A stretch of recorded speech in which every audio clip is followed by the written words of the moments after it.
YouTube, it's me, KD, and welcome to the video. Today we are going to be making a Valentine's Day dress. Welcome to the next part of my unemployed life, the unemployed diaries, jobless girl days. Yeah, I still don't have a job, but I am bored and I do want a way to entertain myself, so I have decided to make a Valentine's Day dress. I've been thinking about this video and how to make it work for my YouTube channel. One half of this video is going to be the tutorial of how to make the dress. The other half of the video, I just want to talk to you guys about Valentine's Day, about spending the holiday with yourself, with your friends, with your partner if you are lucky enough to have one, and just how we all want to feel this holiday season. So with that being said, I'm ready to just jump in and get started. So if you don't know how to sew, head on down to your local craft store and you're gonna need to grab yourself some supplies. 3 yards of red fabric. I am a size medium, so 3 yards is enough for me. If you're bigger, you might need more. If you're smaller, you might need less, but 3-ish yards. And with that, you are going to need a matching zipper. This one is 9 inches, and some matching thread. And I also got some tailor's chalk because, again, I don't really know how to sew like that, so I'm not the best at pattern making, so we're gonna have to correct some of our mistakes. And it would also really help you to already have a skirt that fits. If you don't, there's plenty of A-line and pencil skirt and straight skirt patterns available for free online, so you just grab a pattern in your size, print it out, and use that. But I'm going to be using a prototype dress that I made, and this has a fitting skirt, so I'm just going to be tracing that. She posted for us to read. So if you are tracing your own skirt, you want to find one that is a stiff rather than a stretchy fabric so that you know it fits. And you want to cut an extra 2 inches or 1 inch off to the side for seam allowance, depending on how much seam allowance you use. And once you get to the bottom of the skirt, you're going to want to go out diagonal.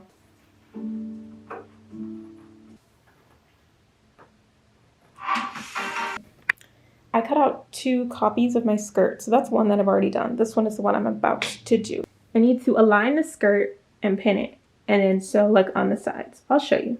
We're on my bedroom floor. It's giving very much Trisha Paytas. I am taking the fabric. Your fabric is going to have a good side and a bad side. With satin, the good side is the shiny side. The bad side is the like more dull, like you'll be able to tell. It's satin, you'll be able to tell.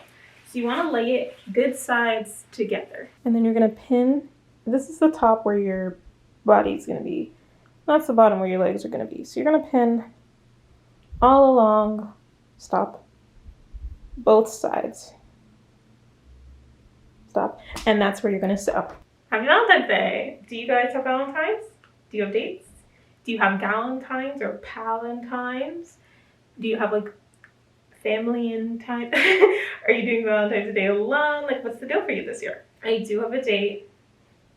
Praise be. And hopefully it goes well, because I think the last Valentine's Day that I had a date, I was quite sad. I think we got into an argument and I was sad.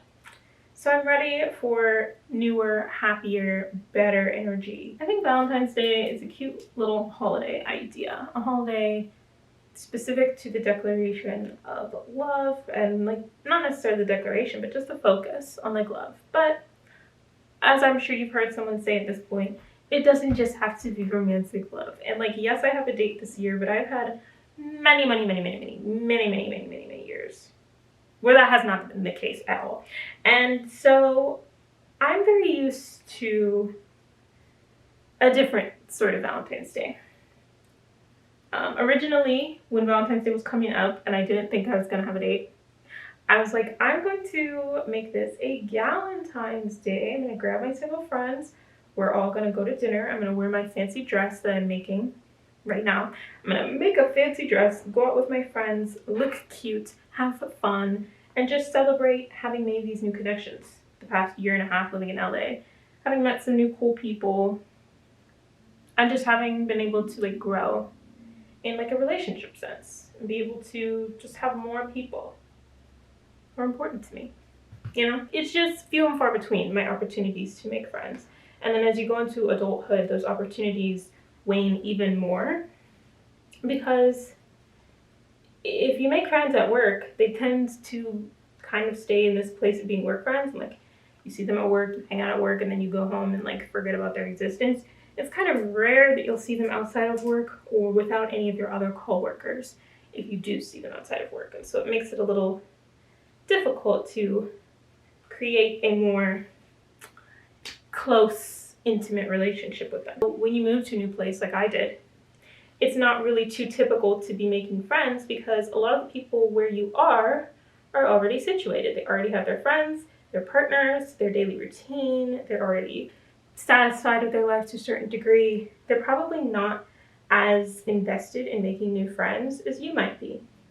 So it can be difficult as well to find people who will put the effort in for you and find people who will, like try and care about your connection with them. And then there's also the aspect of like, even if not at work, well, especially if not at work, where then do you make adult friends?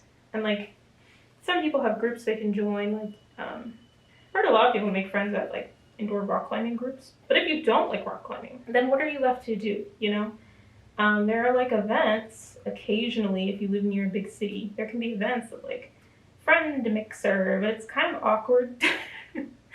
It's kind of awkward, and even on like apps like Bumble for making best friends, Bumble BFF, even stuff like that, it's just a little hit or miss, very awkward, and kind of embarrassing to be like, hey guys, I don't have any friends to the degree where I'm spending money or spending time out of my day to come to this mixer or download and use this app. Like, it's just it's a bit much. So then it's like, what am I supposed to just talk to people at the grocery store to make friends as an adult? Because that's embarrassing. There's just not a very good way to facilitate new relationships as an adult, especially when the people around you may or may not be as invested in the same thing as you.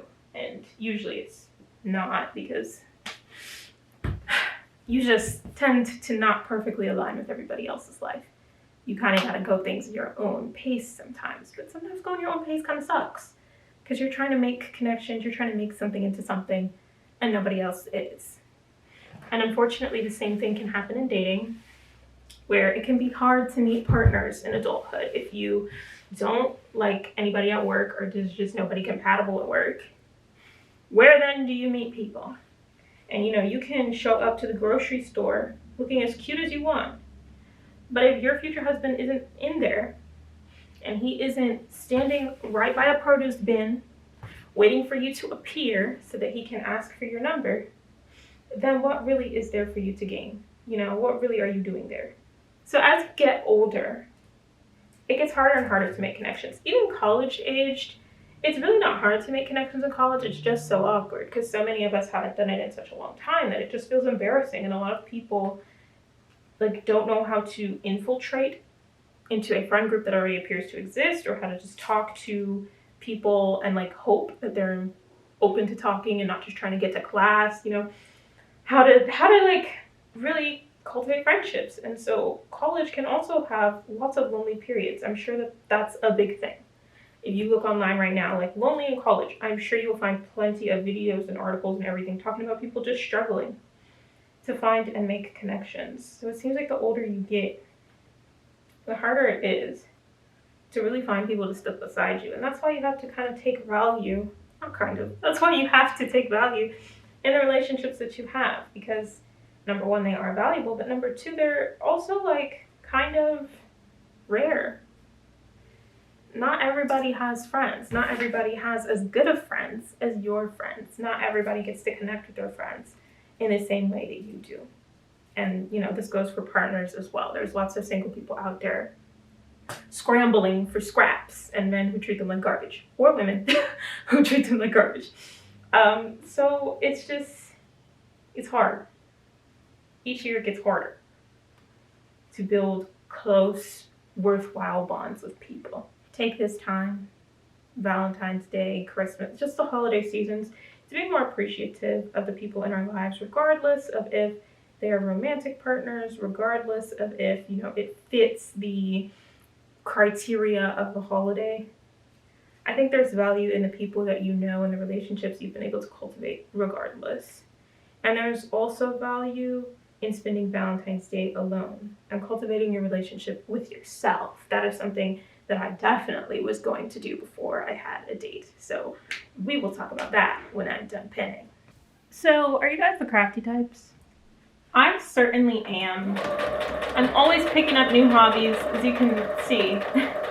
And they're usually crafts of some kind. I just enjoy making things. And like, you know, I had a knitting phase, which was supposed to be my crochet phase, but I went to the store and they didn't have crochet needles. So I had a knitting phase. I made like clay miniatures for a while. My friend wants to get me into doll redecoration, which sounds fun. There was sewing. There was like a, you know, when I was younger and it was in style, there was like a duct tape phase. Just all kinds of stuff. And especially now that I don't draw and paint as much, I'm definitely becoming much more of a crafty Cathy. If that's, is that the name? Did I make that up? I probably made that up. All right, so there is one side of the skirt. Now I have to repeat that for the other side. And then I'm gonna try it on and make sure it even fits before I do it again. Boom, they are both sewn. But now they're both sewn and I'm gonna attach them together at the waistline. So we're gonna sew the like sides together at the waistline so that we can flip it all inside out and have a double line skirt. Alrighty then, besties. At this point in the sewing process, you should have sewn the two waistbands of the dresses together. So now you have one skirt all the way down, waistband joined with the other skirt, which goes now all the way up. And so all you're gonna do is flip these inside out so that one skirt becomes the lining and the other skirt remains the outside. Right? Imagine the zipper. Isn't this so luxurious? So for the top, there's a sewing method you're supposed to use called slash and spread. We're not gonna do none of that. You're just gonna cut a square or a rectangle where the top is longer than you need. What you can do, I'll just show you. What you can do is you can take a square of fabric, put it on, and then like kind of cowl it. And be like, okay, I like how this cowl looks. Or you can be like, well, I need a little bit less fabric. So you go from pinching here, you pinch up here instead. You know, flip it in, see how it looks. Keep testing until you figure it out. For me, 14 by 19 is the rectangle that I need. So that's what I'm gonna cut out. You want 2 pieces. So I'm cutting on the fold to make my life a little bit easier. So that's how you make the top. Whilst I configure the top of my dress, I figure we can have a little chat about Valentine's Day alone, because that is another option I was heavily considering before this last minute date kind of came together. But that is something I was considering, was spending my Valentine's Day alone, and I think that that would have been a lovely use of my time. So I want to let you guys in on the secret. So the holiday of love, I can totally see how one might feel like, especially because it's how it's advertised, one might feel like they have to spend this holiday with a romantic partner, and if they can't get that, at the very least, they should be spending it with their friends. But sometimes, you're the only one in a friend group who don't got a man. Sometimes, you just don't have any friends at the moment. Sometimes, your friends are busy that day. Sometimes, it just doesn't work out that way. And we end up in a predicament where we probably have to spend Valentine's Day alone. Well, I'm here to let you know that that's actually not that much of a predicament. It's not that big of a deal.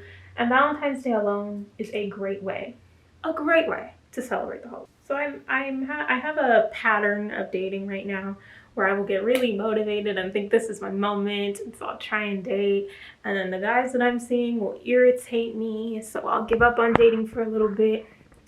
And then, whilst I'm in my give up on dating phase, eventually I start to feel like, okay, like, I don't want to hate all men just because these guys irritated me. Like, yes, they did irritate me.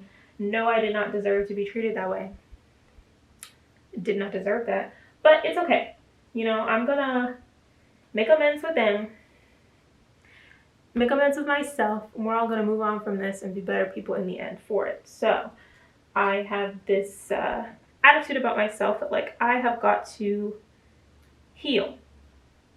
And a lot of times, healing from the wounds that others inflict just kind of requires connecting back with yourself and remembering that person wasn't really all that important anyways, so whatever they think was an appropriate thing to do to me is not a reflection of me or my character. It's a reflection of them and how they're just really confused, but like, that's a them problem, you know what I'm saying?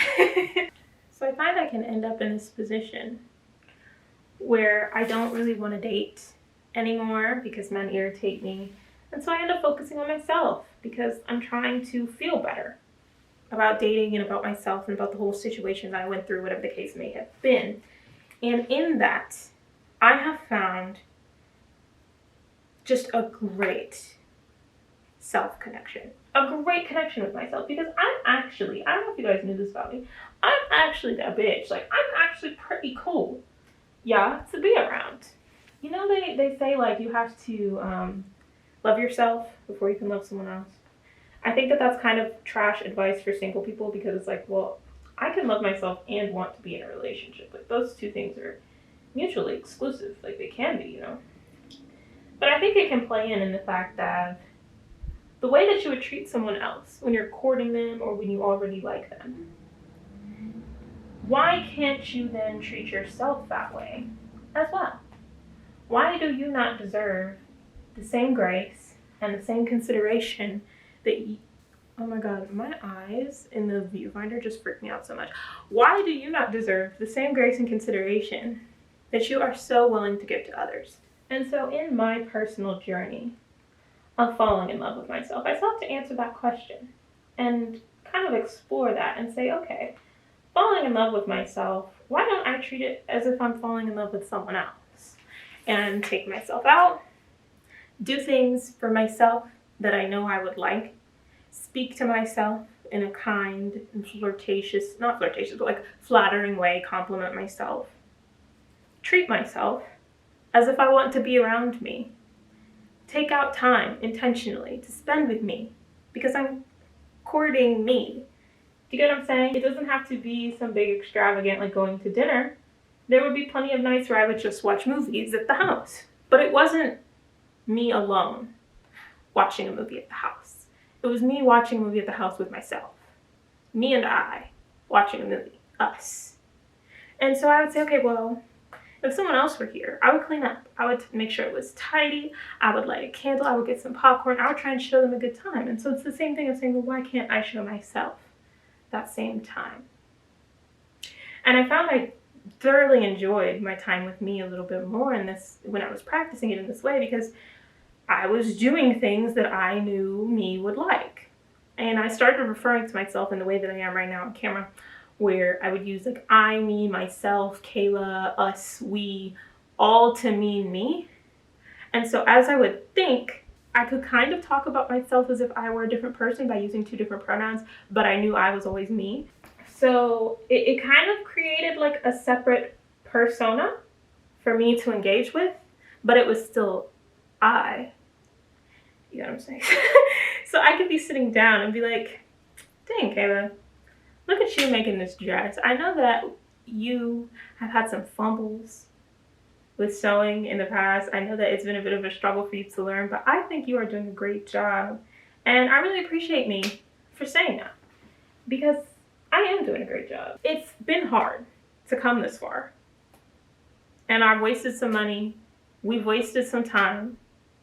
But you and I have had fun. This has been a really like therapeutic kind of hobby where we just sit and pin and sit. And you've made some beautiful things, and I've looked fantastic in some of the garments. And although they didn't fit, that was the garment fault. That was not our fault. You are not fat, Miss Ma'am. You are not too skinny either.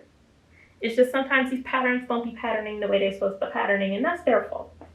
So don't let any of that affect me, because I'm great. I'm literally that bitch. Like, look at you.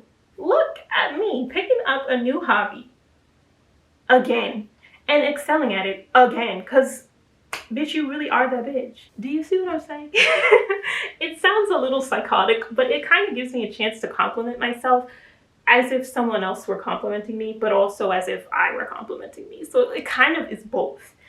It kind of is hyping yourself up, and it kind of feels like someone else is hyping you up just because of that change in pronoun. And it's also, it creates that intention, in that I'm not just sitting on the floor sewing with myself, talking to a camera, but now I'm sitting on the floor with me. Me and I are sitting on the floor. We are sewing this dress. I is complimenting me about what a great job I am doing on this dress. And me is complimenting I on how fucking great I'm going to look in this dress. And so it's kind of two different things, and it kind of makes it feel like something is happening. And it just really takes my mind and refocuses it on spending time with myself rather than being alone. I encourage you to do the same this Valentine's Day, because there's no reason why you spending time with yourself should be a problem. Because do you not like yourself? Do you not like spending time with yourself? You don't think about what you would want. Do you want some flowers? Do you want some flowers? Because yourself can go buy you some flowers. And you can have a good ass time. And you shouldn't take this time to sit there and sulk and be sad that maybe your romantic relationships or even the number of friendships you have aren't exactly what you wanted. But rather take this time to appreciate that even though this isn't what you envisioned, at least you get to spend this time with yourself. Because you really are that bitch. Yourself is an amazing person to spend time with. And you get to do that not only every day, but very intentionally on this Valentine's Day. You get to do that again. Like, isn't that such a blessing? I sound so fucking corny, bro. But I'm so serious. You guys have to believe me. But I now have, it's pinned together, so I'm being careful because stabbing myself is another fear. I now have a rectangle, well, 2 rectangles that I'm about to put straps in between. I was about to say sew together, but I need to make the straps first. So let's cut out the straps. Straps can be as long as you want. You want them to be about an inch thick if you have a loop turner. If you don't have a loop turner, you might need them a little thicker just so it's a bit easier to work with. But they're just gonna be a strip of velvet. You do not have to double line your straps. Oh, I've been told I'm a good kisser, but I need to test it out. Is like 1 or 2 steps removed? Literally every single Question on 30 Earth that I seconds could ask you right now, where the answer would be me. Why the hell did you bring me out here? And then for the rest of the episode, not much happened.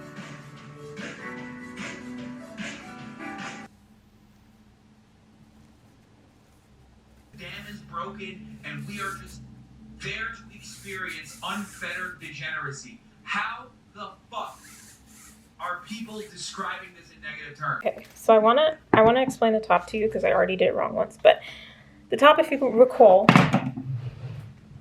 rectangle. Okay, what you want to do is you want to take the straps that you just made, right, and put them on the inside. The rectangle right now is right sides together. So the satin is on the inside and the whatever is on the outside. You're going to want to tuck the strap in so that when you flip it inside out, most of the strap is showing on the outside. So you want to tuck the strap in, sew them into place along the long sides of the, along the long sides. So the straps are on the long side and the short sides will like go down your body. Okay. So now I've sewn my rectangle all around. So except the bottom. So if we flip it out with the straps attached like inside of our little bag, and when you go to put it on, same thing as when you were measuring your fabric. You just floosh the middle, tie it at the back, attach it at the bottom to our skirt, and you get an easy cowl neck. No pattern. It's great. Okay, so I think that is my next step, attaching my shirt to my skirt. All right, so you just want to put the shirt bag, the straps are the top. Where the straps are, it's the top. So you want to put the bottom along the top of the skirt where your body goes in. Good sides together. So this is the satin. This is the satin. You're going to sew. And then when we flip it up, bingo, bango, it'll be a dress. It looks huge. But let me try it on. Okay. So right now, this is the silhouette. This is what it's giving. Hello, it's the next morning. I washed my hair and it's still setting, so we're just gonna ignore this on my head. My scrunches, I'm calling them something like that. It's just gonna be a little bit of like gathering. And then you're gonna sew the wrenches in place, but as you sew, instead of just keeping it straight, you're gonna pull so that when it's done sewing, it'll come back together and kind of wrench the dress at the parts where the elastic are. So I'm gonna do that now. If we pause, you can see it's gathering on this side. You see the gather? That's what we want.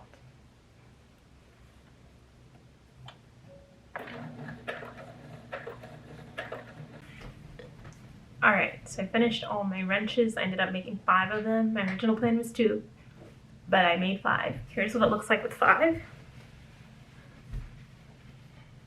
It's kind of, I don't know if I like this decision, but I can always take them out if I decide that I don't. But for now, they're good. So, as you can see, I did not finish filming the dressmaking process. This is because I'm not done with the dress, but I figured if I wanted to get this video out for Valentine's Day, I had to go ahead and publish it now. So here is the like sort of done version of the dress. You're gonna have to use your imagination a little bit to get the full picture, but I added a slit. You can do that by just cutting straight up at one point in the dress and hemming both sides. I still need to hem the other side of the slit and the bottom of the dress. But other than that, oh, I also need to add the zipper in the back. But other than that, there you have it. There's your dress. So I've shown you the main bones here. But go ahead, take a day or two, make yourself a pretty Valentine's Day dress. You still have a little bit of time. And then run out and have a good holiday. Be it with a lover, some friends, or the love of yourself. Don't let being alone make your Valentine's Day a bad day because it is the day of love and you should have plenty of love for yourself as well. I want to thank you guys for watching. Hope you will click on some of my links as they appear on the screen now. And I will see you all next time. Until then, toodaloo.